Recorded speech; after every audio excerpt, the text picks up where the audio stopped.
तो स्वागत है आपका आज के एक न्यू ब्लॉग के साथ। उम्मीद करता हूँ आप सब अच्छे होंगे। तो फ्रेंड्स, आज का हमारा टॉपिक है लीगल सर्विसेज अथॉरिटी एक्ट 1987 के बारे में। आज हम जानेंगे कि विधिक सेवा प्राधिकरण अधिनियम 1987 में क्या क्या कहा गया है, प्रोविजन क्या क्या दिए गए हैं। तो आमतौर पर ये माना जाता है कि कोर्ट कचहरी की जो कार्रवाई बड़ी खर्चीली होती है, और कई बार हमारे सामने ये सवाल आता है जनरली कि क्या कॉन्स्टिट्यूशन या फिर कोई भी लॉ में ऐसा कोई प्रोविजन दिया गया है जिसके अकॉर्डिंग जो वीकर सेक्शंस के लोग हैं, जो कमजोर वर्ग के लोग हैं, वो भी उचित तरीके से अपनी कानूनी लड़ाई लड़ सकें। तो आज की इस वीडियो में जानते हैं ये सब प्रोविजंस के बारे में। तो दोस्तों, अगर चैनल को सब्सक्राइब नहीं किया और मेरे चैनल पर नए हैं तो प्लीज़ पहले सब्सक्राइब कीजिए, ताकि ऐसी इंपॉर्टेंट अपडेट्स लॉ के रिगार्डिंग, जुडिशरी रिगार्डिंग आपको टाइम टू टाइम मिलती रहे। तो सबसे पहले हम देखते हैं कि फ्री लीगल सर्विसेज होती क्या है, यानी कि मुफ्त कानूनी सेवाएं हम किसे कहते हैं। तो जो फ्री लीगल सर्विसेज का मतलब होता है कि उन गरीब और कमजोर वर्ग के लोगों को, यानी कि पुअर और वीकर सेक्शंस के लोगों को सिविल और क्रिमिनल केसेस में किसी भी कोर्ट की कानूनी कार्रवाई में या फिर कोई भी जुडिशियल अथॉरिटी में, कोई भी जुडिशियल ऑफिसर के पास जो प्रोसीडिंग्स होती हैं उसमें मुफ्त यानी फ्री लीगल सर्विसेज प्रोवाइड करवाना है। अब इसका जो प्रोविजन है वो कहाँ पे दिया गया है और क्यों लीगल सर्विसेज अथॉरिटी एक्ट को कॉन्स्टिट्यूट करने का पर्पस हुआ है। तो सबसे पहले हम देखते हैं कि इंडियन कॉन्स्टिट्यूशन के आर्टिकल 39A में सभी के लिए जो लीगल सर्विसेज है, न्याय को सुनिश्चित किया गया है, और गरीब साथ में कमजोर वर्गों के लोगों के लिए फ्री लीगल सर्विसेज की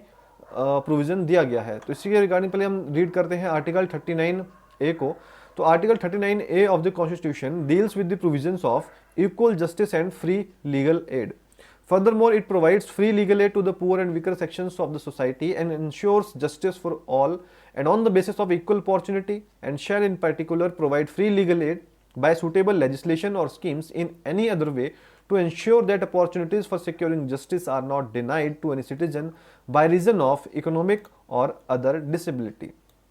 दैट मीन्स कि आर्टिकल 39A को इसीलिए उसमें प्रोविजन दिया गया है कि सब समाज के गरीब और कमज़ोर वर्गों के लिए फ्री लीगल सर्विस की प्रोवाइड कराने की व्यवस्था दी गई है। इसी के चलते लीगल सर्विस अथॉरिटी एक्ट 1887 को लागू किया गया। तो दोस्तों, कॉन्स्टिट्यूशन के आर्टिकल 14 और आर्टिकल 22 सब आर्टिकल 1 में हर स्टेट को लिए यह अनिवार्य किया गया है कि वो किसी भी कानून में के समक्ष समानता, that is equality before law and equal protection of law की जो कानूनी व्यवस्था को सुनिश्चित करे, और जो सभी को समान अपॉर्चुनिटी दी जाएगी, ताकि इससे क्या है कि इसके इक्वलिटी के आधार पर सबको न्याय को बढ़ावा दिया जाए, और इक्वलिटी के आधार पर समाज के जो भी कमजोर वर्ग के लोग हैं या गरीब हैं उनको लीगल सर्विसेज प्रोवाइड करवाने के लिए 1987 दैट मीन्स 1987 में लीगल सर्विसेज एक्ट को पास किया गया था।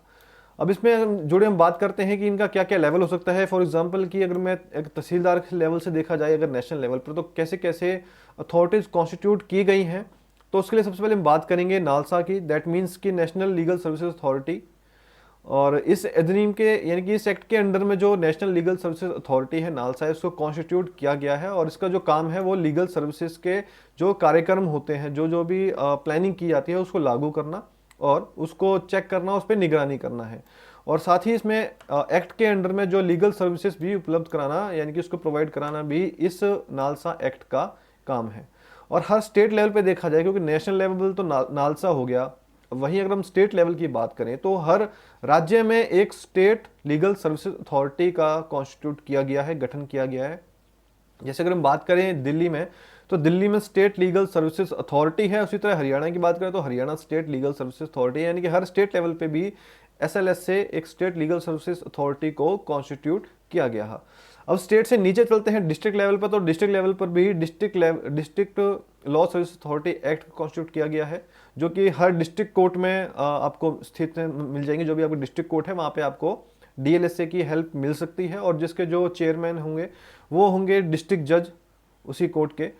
और वहीं अगर डिस्ट्रिक्ट लेवल से भी अगर नीचे की बात करें, यानी कि अगर हम तहसील की लेवल पे बात करें, तो तहसील के लेवल पे भी जो नालसा की जो पॉलिसीज़ हैं और डायरेक्शंस हैं उनको फॉलो करने के लिए तहसील लेवल पे भी फैसिलिटी दी गई है, जिसमें कि आपकी तहसील लीगल सर्विसेज कमेटी है। दैट मीन्स कि अगर आपको तहसील से लेके आपको नेशनल लेवल तक भी अप्रोच करना है, या जो डायरेक्शंस दिए गई हैं फॉलो करने की,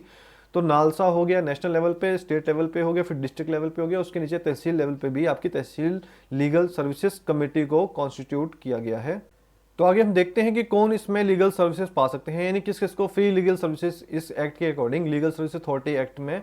मिल सकती हैं। तो सबसे पहले हैं कोई भी लेडीज़ और बच्चे हो गए, और शेड्यूल कास्ट के यानी कि अनुसूचित जाति और जनजाति के जो मेंबर्स हैं उनको भी इसमें फ्री लीगल सर्विस मिलेगी, या फिर इंडस्ट्री में काम करने वाले, फैक्ट्रीज में काम करने वाले भी अप्रोच कर सकते हैं, या फिर अगर बड़े स्केल पर हम बात करें कि कोई भी डिजास्टर हुआ हो, या फिर कोई भी अर्थक्वेक जैसी कोई भी डिजास्टर्स में कोई पीड़ित व्यक्ति है, या फिर कोई फैक्ट्री से रिलेटेड कोई डिजास्टर हुआ है, तो ऐसे एग्रीड पर्सन को भी इसमें फैसिलिटी में अपॉर्चुनिटी दी जाएगी। साथ में कोई सीनियर सिटीजन है, या फिर हैंडीकैप पर्सन है, या फिर अरेस्टेड पर्सन है, किसी को जो हिरासत में ले लिया हो, या फिर वो व्यक्ति जिनकी एनुअल इनकम 1 लाख से ज़्यादा नहीं है, या फिर अगर तस्करी से रिलेटेड अगर कोई मनुष्य है, या फिर हम कह सकते हैं कि तस्करी के शिकार मनुष्य है, तो वो भी इसमें फैसिलिटी में अपॉर्चुनिटी लीगल सर्विसेज ले सकते हैं। अब निःशुल्क कानून सेवाएं यानी कि फ्री लीगल सर्विसेज में क्या क्या इंक्लूड है। तो सबसे पहले क्या है कि कानूनी कार्रवाई में एक एडवोकेट के द्वारा उसको रिप्रेजेंट किया जाएगा, और केस की तैयारी करना, अपील को कॉग्निजेंस लेना, साथ में कानूनी कार्रवाई में जो भी डॉक्यूमेंट्स का ट्रांसलेशन करना, या फिर डॉक्यूमेंट्री प्लीडिंग्स जो होती है उन सबको तैयार करना फ्री लीगल सर्विसेज का ही एक पार्ट है। और लीगल डॉक्यूमेंट्स को तैयार करना, और स्पेशल पिटिशन जो होती है उसको सब डॉक्यूमेंट्स को तैयार करना, या फिर किसी भी कोर्ट में या जुडिशियल के पास किसी भी मामले को लेकर उसमें पेश होना, अपीयर होना है, यानी कि किसी भी कानूनी मामले पर सलाह देना। तो ये सब जो है फ्री लीगल सर्विसेज का ही पार्ट है जो कि इस एक्ट के अंडर कवर करता है। तो इसी के रिगार्डिंग हमारे गोल्डन टिप्स ये हैं कि अगर किसी भी व्यक्ति को ऐसी कोई कानूनी हेल्प की जरूरत है, लीगल हेल्प की जरूरत है, तो वो अपने कंसर्न अथॉरिटी को कांटेक्ट करे।